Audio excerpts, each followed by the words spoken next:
Assalamualaikum. Selamat pagi, kita kembali ke mata kuliah pengantar mikroekonomi. Minggu kemarin kita sudah membahas mengenai materi elastisitas. Ya, ada price elastisitas, ada income elastisitas, ada substitution elastisitas, cross elastisitas, dan berbagai elastisitas yang sudah kita bahas ya dengan contoh-contoh soal. Sekarang sesuai dengan modul kita pada halaman 9 ya, sesudah elastisitas itu kita bicara mengenai utility, nilai dan harga. Utility ini di dalam istilah ilmu ekonomi itu adalah guna. Ya, yaitu di situ disebutkan bahwa utility itu adalah guna. Nah, jadi guna suatu benda atau barang itu tergantung daripada persediaannya. Itu disebutkan seperti itu. Nah, yang tersedia relatif dibandingkan dengan intensitas guna yang harus dipenuhi. Nah, jadi di sini guna suatu benda itu tergantung daripada persediaannya, ya. Maksudnya di sini barang itu berguna kalau persediaannya ada. Nah, sekarang semakin tinggi guna itu kalau intensitasnya terpenuhi.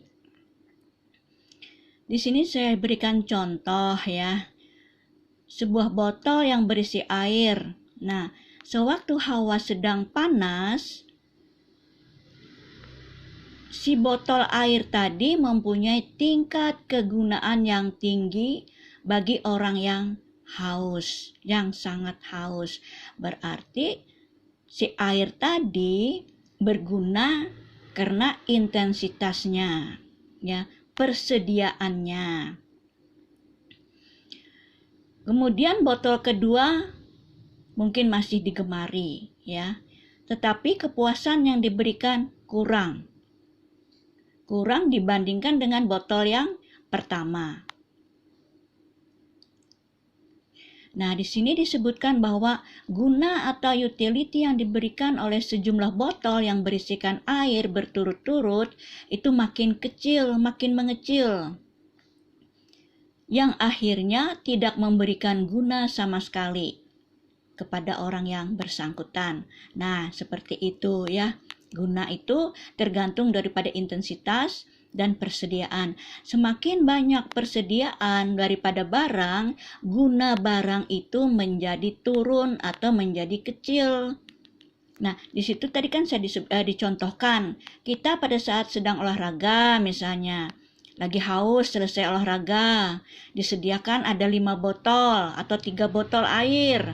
Botol yang pertama ya, itu kepuasannya atau utility-nya itu adalah tinggi.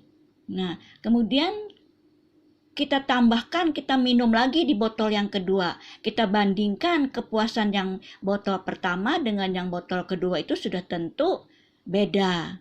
Ya, beda, semakin turun dia. Kita tambah lagi, misalnya kita masih haus, kita tambah lagi dengan botol ketiga dan selanjutnya. Itu utility atau guna daripada air yang di botol tadi yang memenuhi keperluan kita akan haus, itu akan berturun atau akan berkurang. Nah, itu maksudnya daripada pernyataan di modul ya. Nah, karena apa? Karena kita dihadapkan oleh yang hukum ya, hukum yang disebutkan di sini, the law of diminishing marginal utility. Nah, hukum tambahan kepuasan yang hukum tambahan kegunaan yang semakin turun. Semakin banyak barang yang kita punya, semakin turun utility-nya ya. Seperti itu kita contohkan tadi dengan beberapa botol air. Jadi botol yang pertama. Nah, jadi berarti persediaan kita itu, kalau persediaan kita akan barang itu sedikit, gunanya tinggi ya. Gunanya tinggi, kegunaan barang itu tinggi. Nah, kita punya baju misalnya cuma 3 pasang. Nah, itu kegunaan baju itu sangat tinggi ya bagi kita.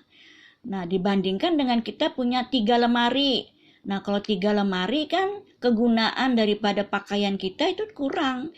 Karena kita dengan 3 lemari itu 5 lembar baju hilang, itu tidak tahu. Tapi kalau kita punya cuma 3 lembar, yang satu dicuci, yang satu dipakai, hujan pulang. Nah, itu berarti guna daripada si pakaian atau baju tadi itu tinggi bagi kita. Nah, itu intinya ya. Nah, di sini karena kita dihadapkan oleh the law of diminishing rate, marginal utility tadi. Marginal utility itu adalah tambahan kegunaan suatu barang. Ya, tambahan kegunaan suatu barang atau tambahan kegunaan suatu barang yang semakin turun. Hukum the law of diminishing itu turun, marginal utility itu tambahan kegunaan.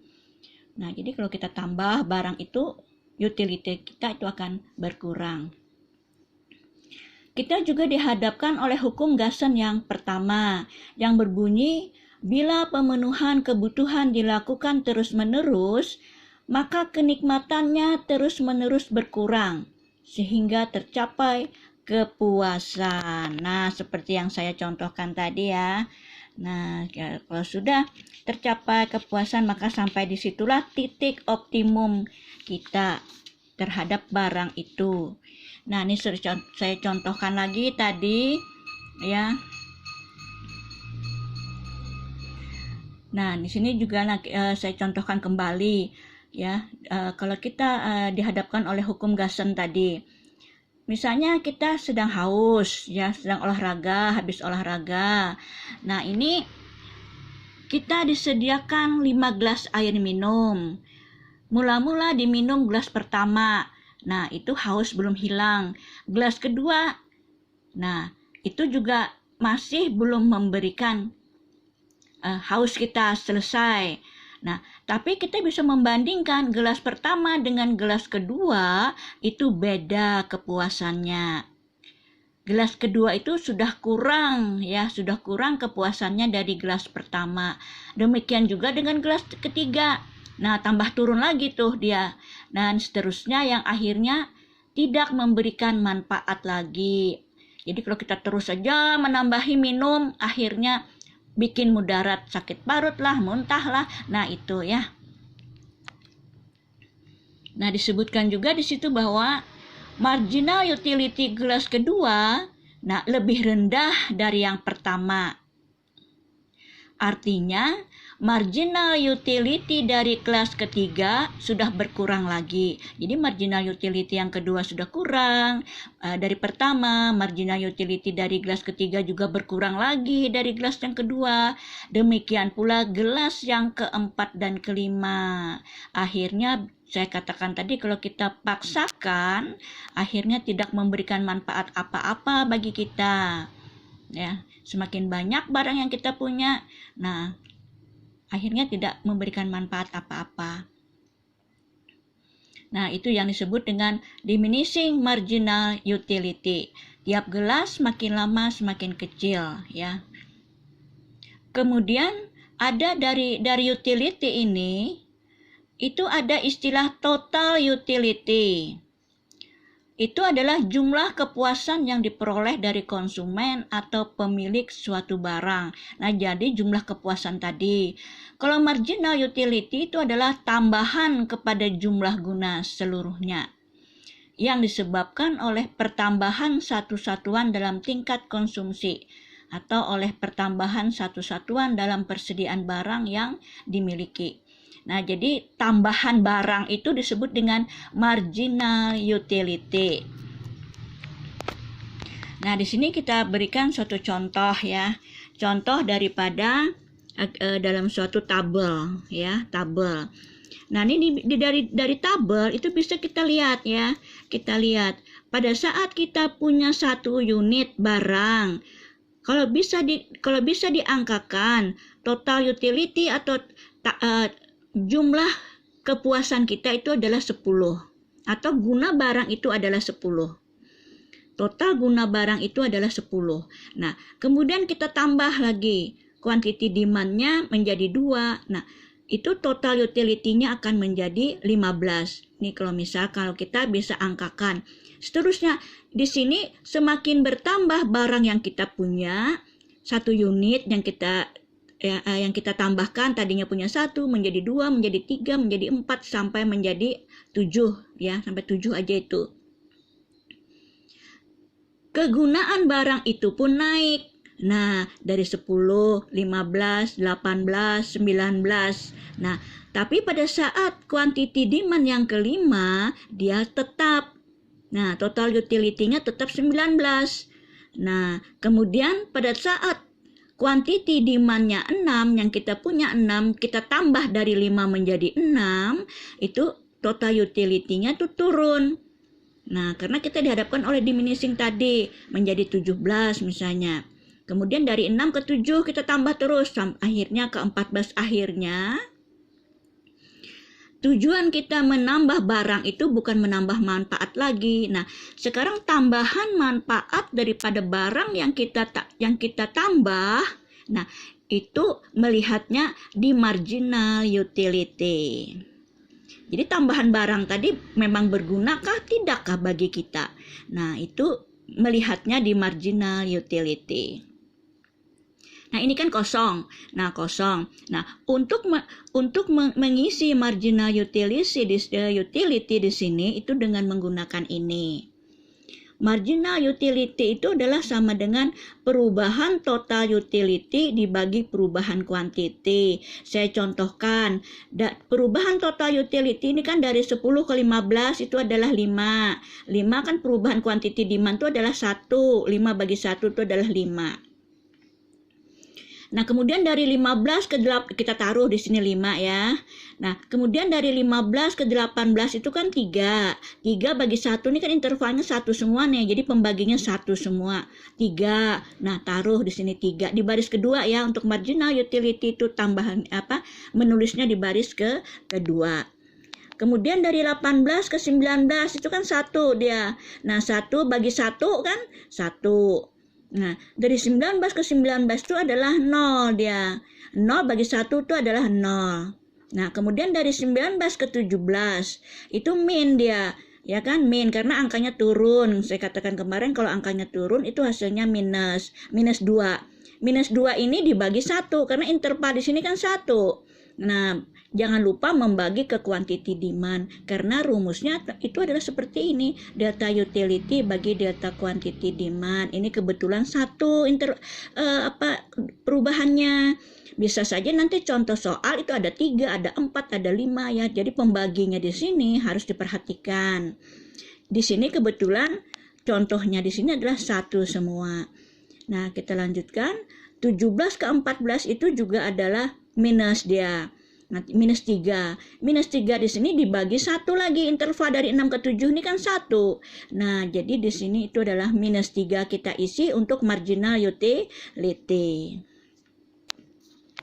Ya, next. Next ya.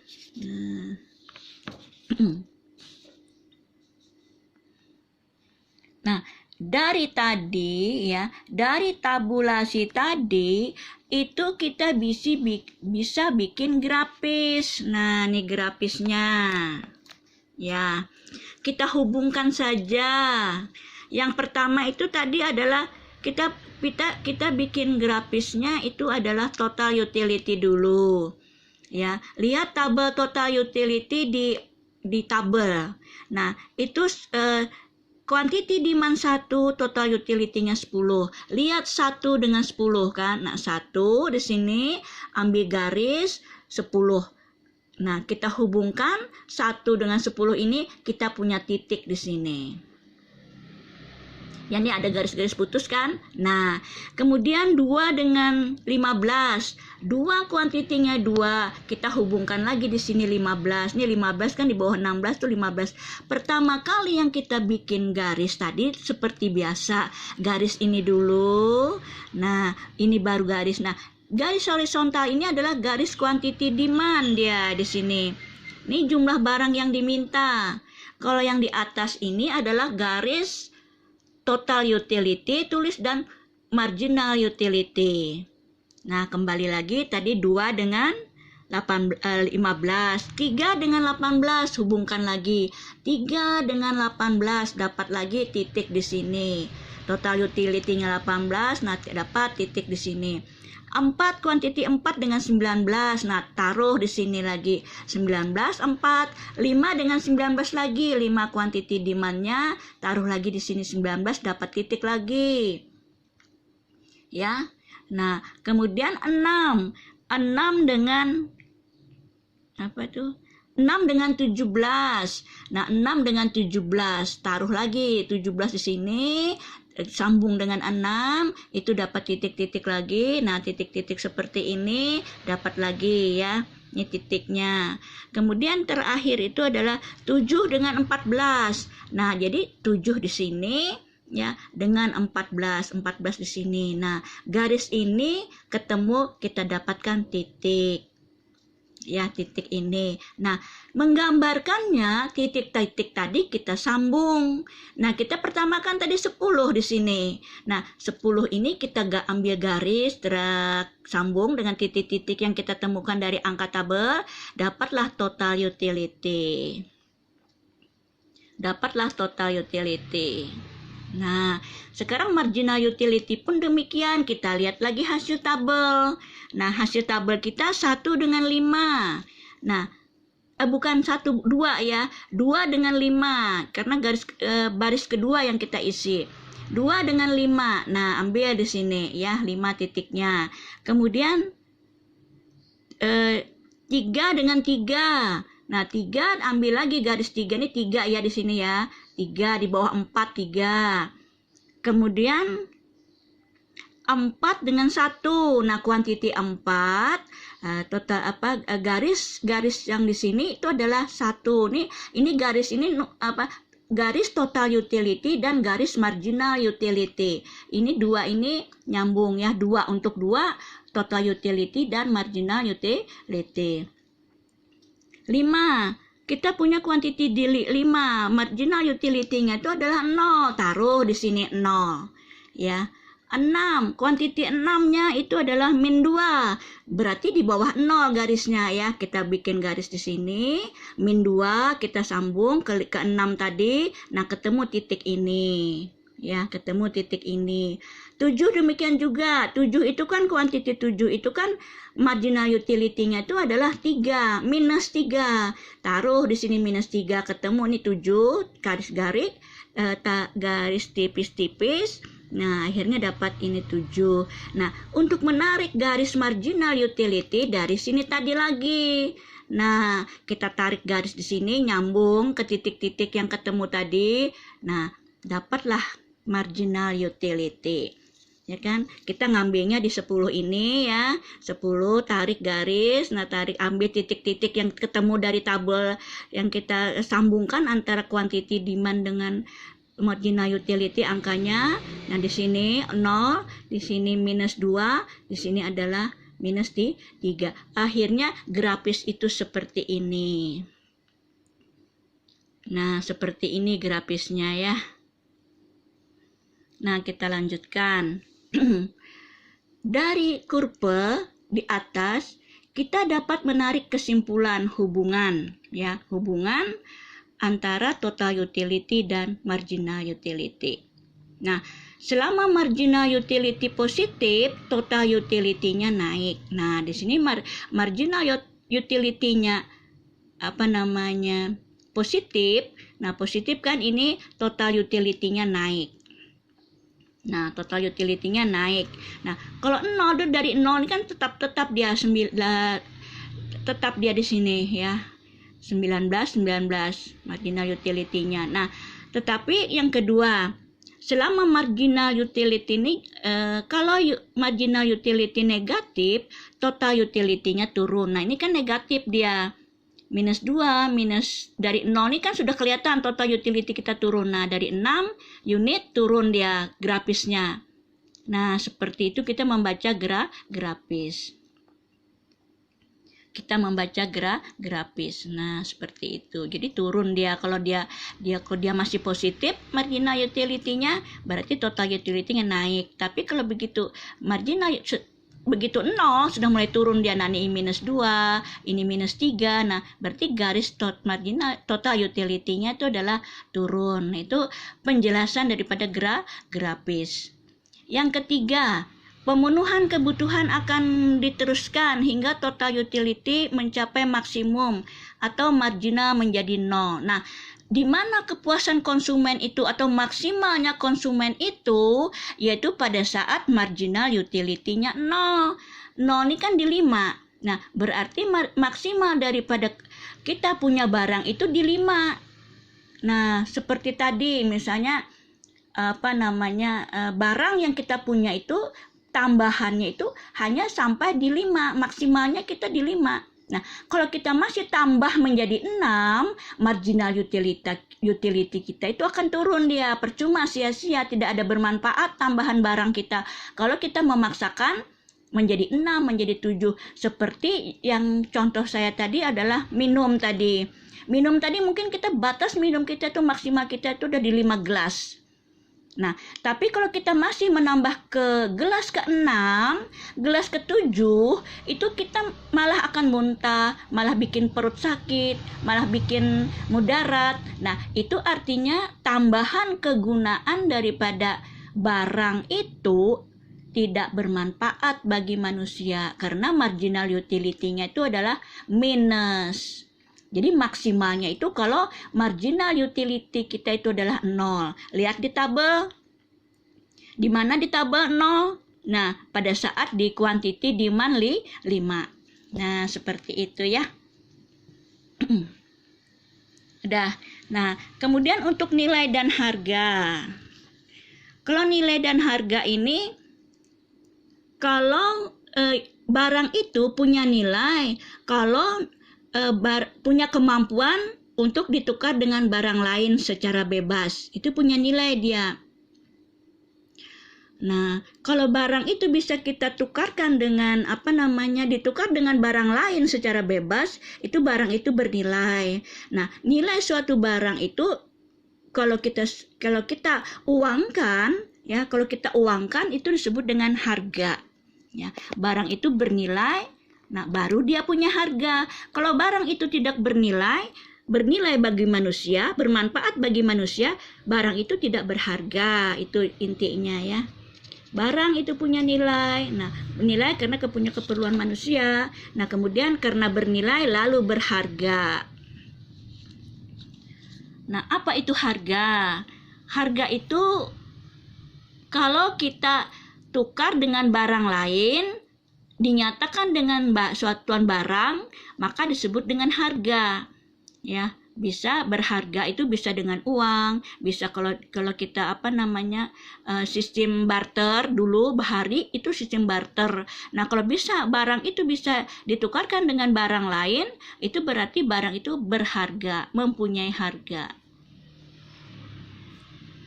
Nah, barang-barang yang kita perlukan itu mempunyai harga itu karena apa? Nah, barang tersebut berguna tadi ya, punya utility. Nah, dan barang ini berguna bagi masyarakat kalau memang kita perlukan. Nah, tapi di sini barang itu ada yang tidak berharga pada suatu daerah tertentu. Misalnya saja daging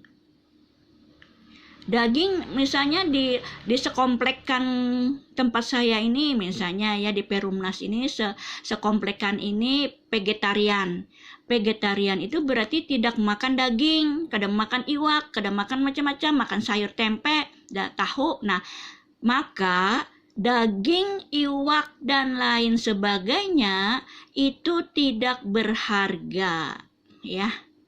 Tidak berharga dia. Paman sayur membawa daging, iwak, macam-macam, kada payu. Nah, berarti tidak berharga dia. Karena sekomplekkan di sini kadang memakan daging, kadang makan iwak karena vegetarian ya.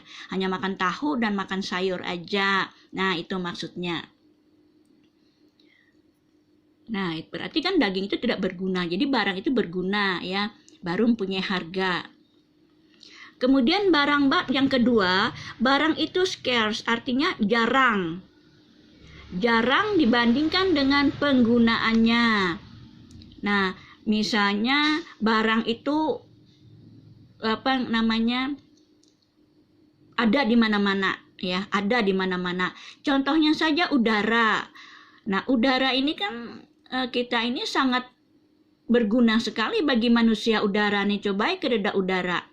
Nah, ini berlimpah ruah udara, air. Nah, dan alam itu kan tidak berguna, sangat berguna bagi kita, tapi tidak mempunyai harga. Tapi ada nanti saatnya kita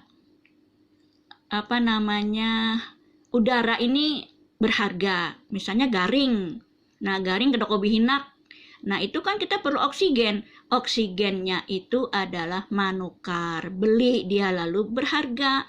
Nah, pada saat sekarang ini kita sehat walafiat.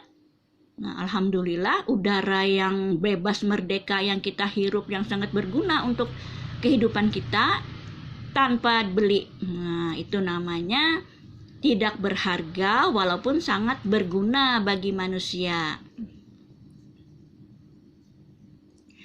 Nah, juga kesimpulan kita kalau supaya barang itu mempunyai harga, maka barang tersebut berguna dan jarang, ya. Maka barang itu berguna dan jarang, ya. Intensitasnya, scarce-nya, ya. Sampai di situ dulu untuk guna, nilai, dan harga. Nah, karena kita di sini tidak ada tanya jawab ya, kalau mau bertanya itu nanti di classroom ada kolom pertanyaan, boleh bertanya atau di grup, ya. Kemudian kita lanjutkan dengan indifference cup. Indifference dulu, ya. Nah, di sini saya langsung indifference ini adalah artinya itu dalam ilmu ekonomi itu sama saja. Jadi sehingga konsumen itu acuh tak acuh, ya sama saja. Nah, ini saya contohkan. Kalau seorang konsumen mempunyai pendapatan tertentu, dibelanjakan barang yang dibeli dua macam. Nah, jadi pendapatannya tertentu, dibelanjakan semuanya untuk dua macam barang, yaitu pangan, makanan atau pangan, dan pakaian atau sandang. Pada suatu tingkat harga tertentu. Nah, barang yang akan disukai bisa terdiri dari berbagai kombinasi. Nah, apakah kombinasi sandang dan beberapa kombinasi tadi artinya kedua-duanya, ya, kombinasi sandang dan pangan. Kombinasi A kalau kita lihat di tabel sampai dengan D. Nah, kombinasi A sampai dengan D ini memberikan kepuasan yang sama bagi si konsumen. Sehingga si konsumen acuh tak acuh atau indifference. Artinya sama saja dia berada di A kah? Di A ini kan kombinasinya pangan 1, sandang 6. Nah, lihat coba lihat. Nah, kombinasi B pangannya 2, sandangnya 3. Kombinasi C pangannya 3, sandangnya 2. Kombinasi D pangannya 4, sandangnya 1,5. Nah, kalau kita lihat angka-angka ini, apa yang bisa kita lihat untuk kenapa sampai si konsumen ini acuh tak acuh atau indifference? Nah, karena pendapatannya terbatas, ya. Pendapatan tertentu itu adalah pendapatan terbatas. Kalau dia uang yang dia bawa ke pasar, nah, kalau dia beli pangan 1 unit, maka dia mendapatkan sandang 6 unit.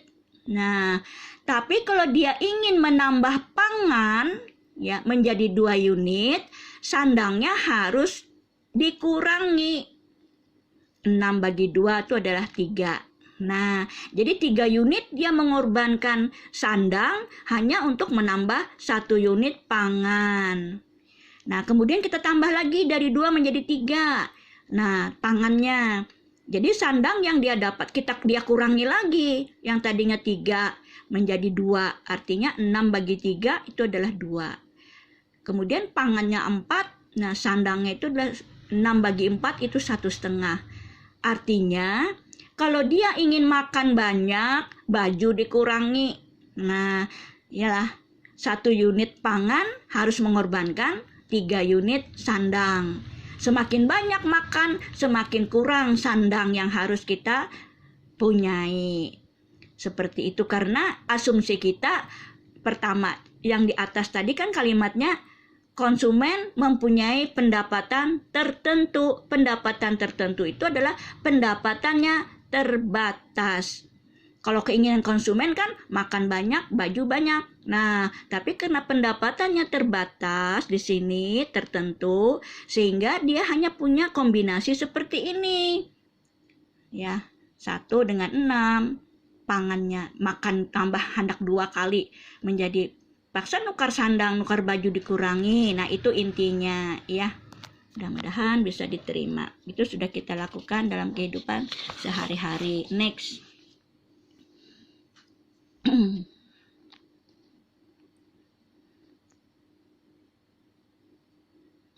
Nah, tadi kan dari kombinasi tadi ya.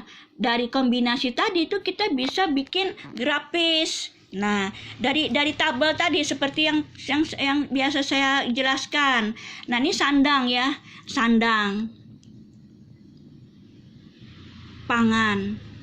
Nah, kita menentukan garis di kiri kah, di sini kah, ini untuk pangan kah, ini untuk sandang, terserah. Ya.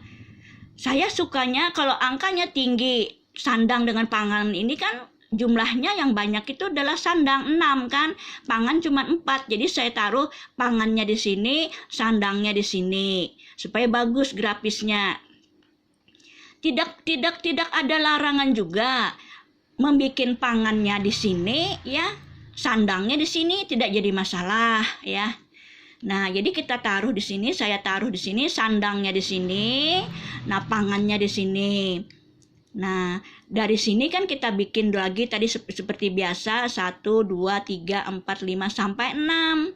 Nah, kemudian di sini 1 2 3 sampai dengan 4. Nah, kita kombinasikan dari tabel tadi.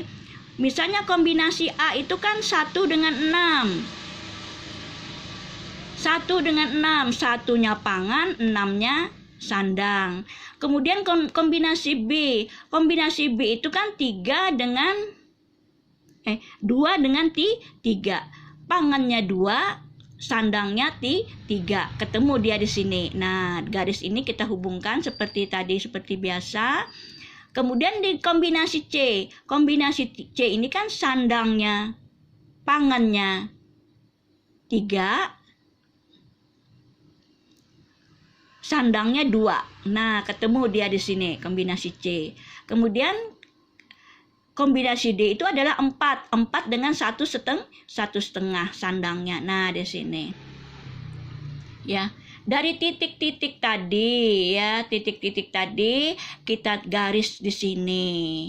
Nah, ini adalah indifference ya, kurva indifference namanya. Nah, ini kan kurva indifference.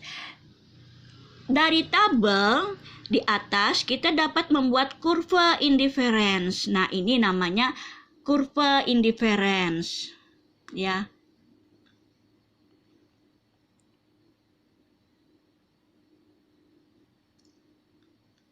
Oke, nah sudah kita lanjutkan ya. Katanya dilihat dari tingkat kemakmuran bagi konsumen, maka si konsumen tadi menginginkan bagaimana ia berada pada kurva indifference yang lebih tinggi. Karena tiap-tiap kurva indifference itu yang lebih tinggi itu letaknya itu menunjukkan kemakmuran atau kepuasan bagi seorang konsumen yang lebih tinggi. Jadi misalnya kita punya indifference di sini ya, di indifference pertama kita selalu ingin naik lagi, karena kalau kita semakin naik kurva indifference kita, berarti kombinasi sandang dan pangan tadi kita lebih banyak punya, karena kan kita nih kepinginnya makan banyak, punya baju banyak. Nah, jadi indifference yang kita tuju itu adalah di tingkat yang tertinggi. Karena apa? Semakin tinggi jadi kurva indifference pertama itu akan indifference kedua ini menunjukkan kemakmuran bagi indifference pertama, dan indifference ketiga ini juga menunjukkan lebih tinggi ya. Jadi semakin tinggi kurva indifference kita itu menunjukkan tingkat kemakmuran bagi seorang konsumen.